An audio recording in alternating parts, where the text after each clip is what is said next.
car ce n'est pas par une volonté d'homme qu'une prophétie a jamais été apportée, mais c'est poussé par le Saint-Esprit que des hommes ont parlé de la part de Dieu.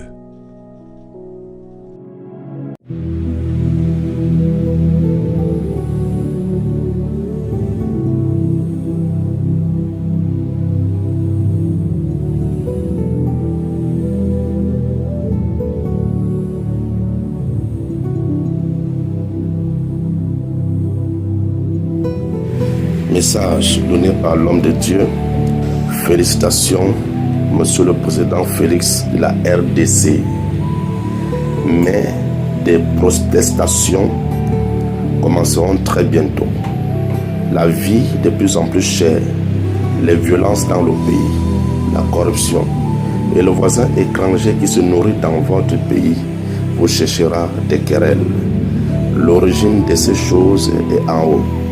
Et dans la mer, les sorcières et sorciers se réunissent avec vos noms et photos pour vous lancer les maladies et les malédictions. Monsieur le Président, recherchez les authentiques prophètes du Seigneur afin d'être bien guidés. Frère Junior, depuis le Cameroun.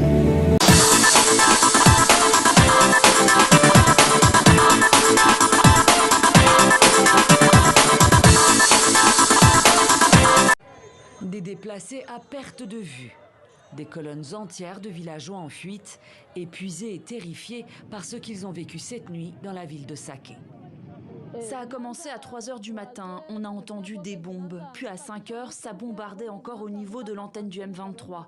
On a vu que les soldats qui étaient au front se repliaient alors que ça tirait toujours dans le quartier. Alors on a fui. Route nationale stratégique, la RN2 relie Goma à Bukavu. Sur cet axe, Saké était considérée comme la dernière ville du territoire du Massissi à avoir échappé au combat. Mais depuis ce mercredi, la commune, située à 25 km de Goma, est le théâtre de violents affrontements entre l'armée congolaise et les rebelles du M23. Une intensification des combats que le porte-parole des forces armées a reconnu la veille à Kinshasa. Les combats font rage pour le contrôle de l'axe routier Saké-Minova. Les FARDC contrôlent déjà Kirotié. En ce moment, depuis le matin, les combats sont concentrés dans les hauteurs des Chacha.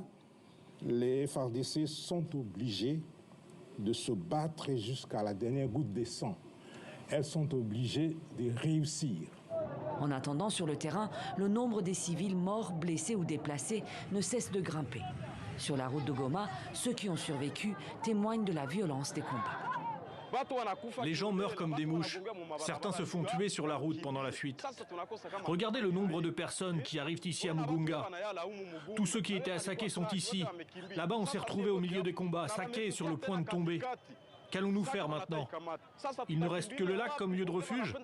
C'est notre fin maintenant. Car les violences s'étendent désormais à Goma. Selon l'armée congolaise, 2 bombes sont tombées mercredi dans des quartiers périphériques de la ville, sans faire de morts. Alors qu'une partie de la population tente de fuir toujours plus au sud, des milliers d'autres s'entassent dans les camps de Goma, qui comptent désormais plus d'1 demi-million de déplacés.